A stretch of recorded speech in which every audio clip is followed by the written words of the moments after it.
Pessoal do Aprendendo a Ser, obrigado por estar conosco, mais um programa Aprendendo a Ser. Essa semana a gente está com um tema super desafiador e bem presente na nossa atualidade, infelizmente. Na nossa atualidade não, acho que já tem bastante tempo já que isso é presente, mas hoje esse tema está sendo mais discutido em todos os meios de comunicação, entre os profissionais da área pertinente. Enfim, o nosso tema hoje é sobre alienação parental contra crianças e adolescentes e seus familiares ou entes queridos e os próprios adolescentes e crianças. E quem vai poder falar desse tema com mais propriedade, a nossa convidada de hoje é a psicóloga, ela é especialista em atendimento infantil e adolescente, né? Gisele Pickler. Gisele, antes da gente começar a nossa entrevista de hoje, fala um pouquinho da tua carreira, por que tu quis fazer psicologia, o que te vislumbrou nesse universo, principalmente no que tu é direcionada, da criança e do adolescente. Boa tarde, Leia. Boa tarde. Obrigada pelo convite de estar aqui falando desse tema, né? Eu me formei já fazem 14 anos e desde a época da faculdade eu sempre gostei muito do atendimento à criança, né? Da espontaneidade da criança e desde a época da faculdade eu sempre fiz estágios com foco na criança. Uhum. Então, desde que eu me formei, eu já trabalhei em CAPS, com saúde mental, já trabalhei na área organizacional e atualmente estou trabalhando no CREAS. E no CREAS os meus atendimentos são mais direcionados à criança, à família, nesse sentido da educação de pais e filhos. Uhum. E aí, tem mais alguma coisa para poder complementar da tua carreira? Ou até hoje, o que foi construído até hoje, tu já falou pra gente? Sim. Tá. Especialidade tens alguma? Pós-graduação? Tenho. Eu fiz especialização em Gestalt terapia, de adulto e infantil. Fiz pós-graduação também em recursos humanos. E agora eu iniciei no final do ano passado uma pós-graduação em neuropsicologia. Ah, que legal. E é uma área também super demandada, né? Aqui na nossa região de Tubarão, principalmente, é muito pouco profissional, acho que se não me engano tem 1 ou 2 atuando nessa área, e ainda bem que vai ter mais uma, né? Sim, mais uma. Parabéns pela escolha, Gisele. Obrigada. Então, eu acredito que quem está aí com a gente deve estar se perguntando assim, mas o que é essa tal que é tão discutida? Foi até um dos temas do Fantástico do último domingo, acho que foi do domingo anterior. O que é essa alienação parental? Explica um pouquinho. Então, a alienação parental desde 2010, né, foi quando surgiu uma lei, a Lei 12.318, onde fala que a alienação parental, né, é quando um dos genitores ou a pessoa que tem autoridade sobre a criança ou sobre aquele adolescente, ele interfere na formação psicológica desta criança ou deste adolescente, né? Fazendo com que o filho, enfim, ela tenha uma visão diferente do seu genitor ou da sua genitora, né? Uma visão, vamos dizer assim, uma visão ruim. Então, assim, não deixa com que essa criança ou com que esse adolescente tenha a sua própria visão, né? Do seu pai, da sua mãe, mas que começa a olhar para esse genitor com um olhar através desse genitor que saiu de um casamento que está um pouco ferido, machucado, né? Que não elaborou bem ainda o fim dessa relação. Enfim, não preserva a mentalidade da criança e do adolescente, e aí buscando os próprios interesses, que às vezes dá uma cutucada, uma mexida no lado de lá, porque está ferida por outra coisa, daí utiliza o meio, o próprio filho ou filha. Isso, acaba utilizando a criança nessa guerra, né? Deles. Então hoje a alienação parental, hoje não, né? Desde 2010 é considerado uma lei, né? Então é um crime quando um dos genitores ou outras pessoas envolvidas acabam fazendo isso com a criança. Tá. O que tu falou aí no final tá bem pertinente com a segunda pergunta, que é assim, ó, tu comentou assim, ó, ou que o genitor ou que outras pessoas envolvidas praticam esse crime, tá? Então, assim, quais tipos de pessoas podem praticar alienação parental? Só o genitor pode praticar ou não? Não. Então, ou os genitores ou pessoas que tenham alguma autoridade sobre a criança, ou que estejam com a guarda, então pode ser os avós, pode ser tios, pode ser padrinhos, né? Às vezes os próprios irmãos.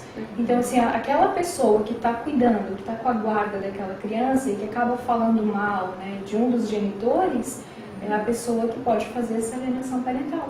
Ah, sim. Então não é só os pais, né? Não, só os pais. E é importante também os pais estarem atentos ao que está passando na cabeça das crianças, o que eles estão reproduzindo, para ver se isso está acontecendo com eles, sim ou não, né? Sim. Legal. E aí, como é caracterizado o ato da alienação parental na prática? Tem como nos exemplificar com algo, Gi?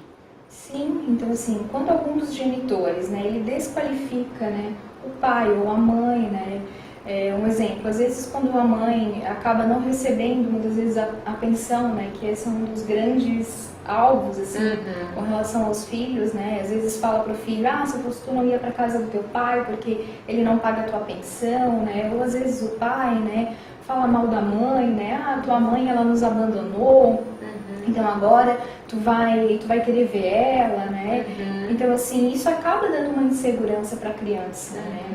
Ou às vezes quando essa mãe omite informações desse pai, porque às vezes acontece, hoje é muito comum assim, a gente ter crianças que têm intolerância à lactose, que têm uma alergia à proteína do leite, né? E que omite às vezes informação de que tipo de alimento essa criança pode tomar, né? Comer ou tomar, enfim. Que remédios, né, que pode dar se acontecer a criança ingerir, às vezes sem saber. Então essa omissão, ou às vezes quando a mãe ou o pai tira a autoridade dessa criança ou desse adolescente, porque quando o casal se separa, todos os dois continuam com os mesmos direitos com relação aos filhos. Claro. Né? Tanto no sentido de estar educando, né, das coisas boas, como também das coisas ruins. Então, às vezes acontece o filho tá na casa, vamos dizer assim, da mãe, e ele pede um celular para a mãe. E a mãe diz, não, eu não vou te dar um celular novo, porque o teu comportamento não tá legal, tu tá tirando notas baixas, então quando tu melhorar isso, eu te dou um celular. E às vezes ele vai para casa do genitor, lá do pai, e ele chega, pede, e ele diz, pai, a mãe não quer me dar um celular, você pode me dar? E o genitor diz, tua mãe não sabe nada, eu te dou esse celular. Então, assim, ele tá tirando a autoridade, né? Porque, assim, isso é uma educação que a mãe tá dando, e quando ele vai para casa do pai, ele acaba sofrendo uma outra forma de educação. Então, os pais, eles precisam ter um encontro, assim...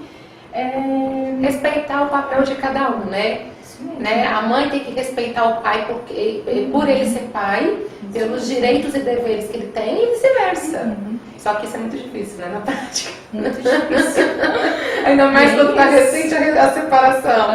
E aí, assim, ó, quando eles não dão conta desse tipo de situação, daí deve procurar serviços especializados, né? Ou a psicologia clínica particular, ou serviços de atenção à criança e adolescente, enfim.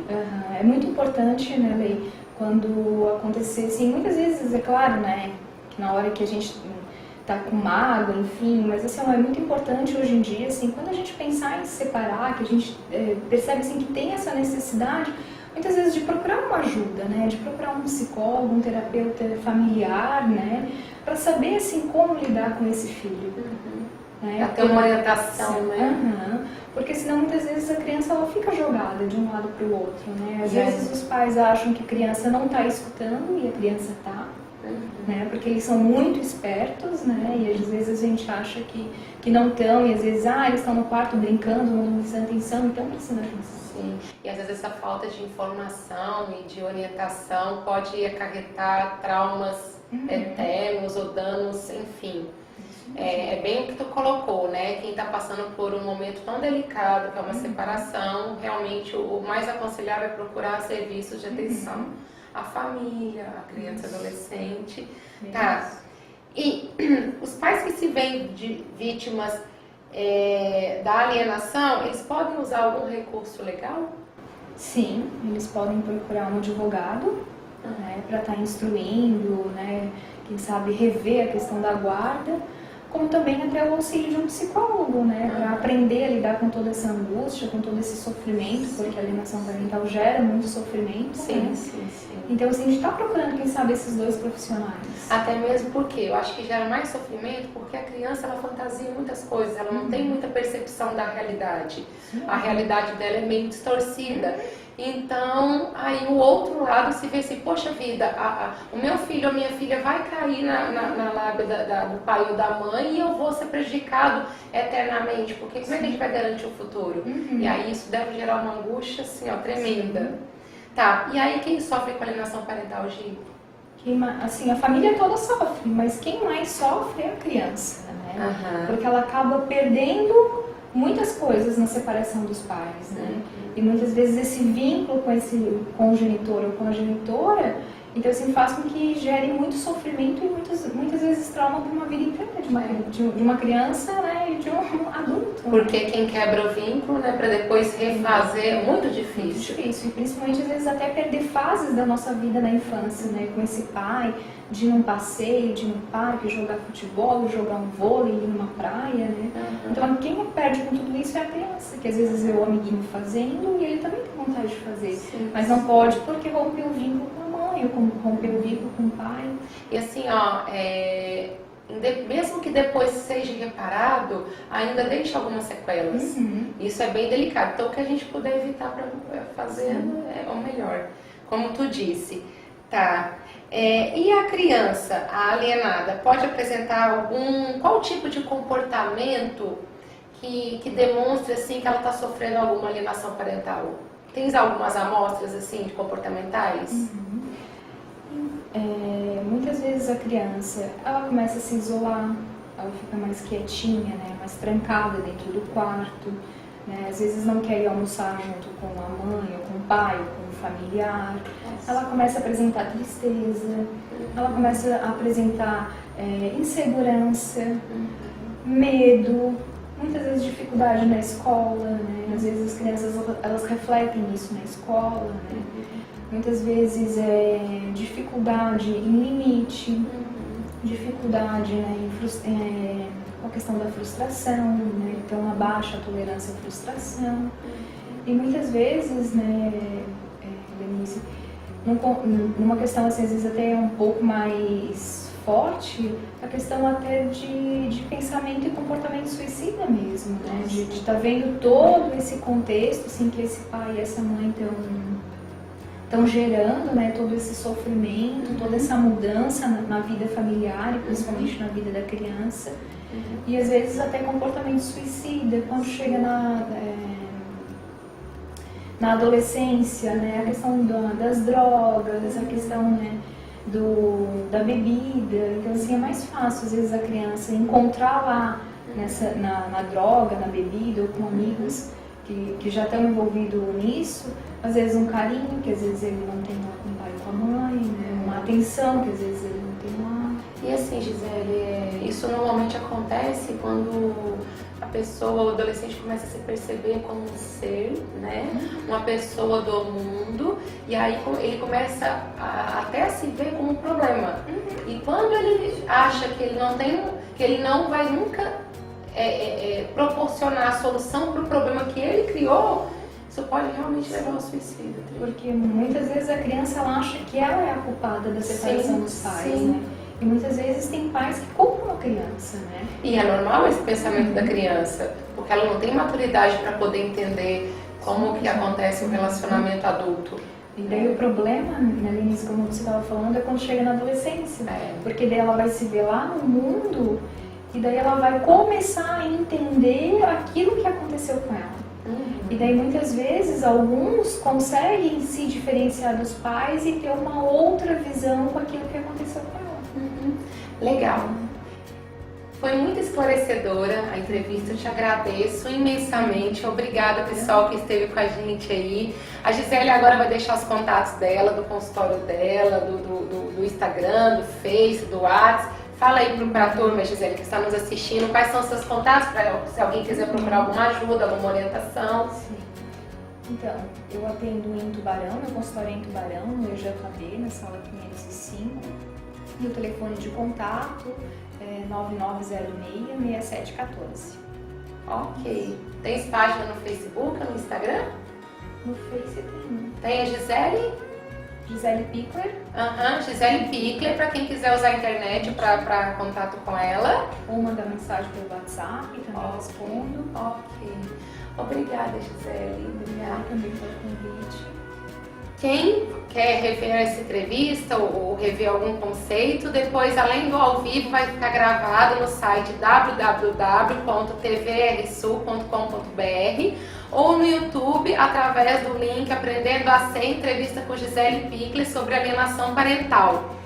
Um beijo, foi um prazer enorme estar com vocês novamente. Espero de novo na próxima semana e com um tema que eu vou divulgar 24 horas antes aí para vocês. Mas de certeza será de bom proveito para todos. Um abraço. Tchau, até a próxima.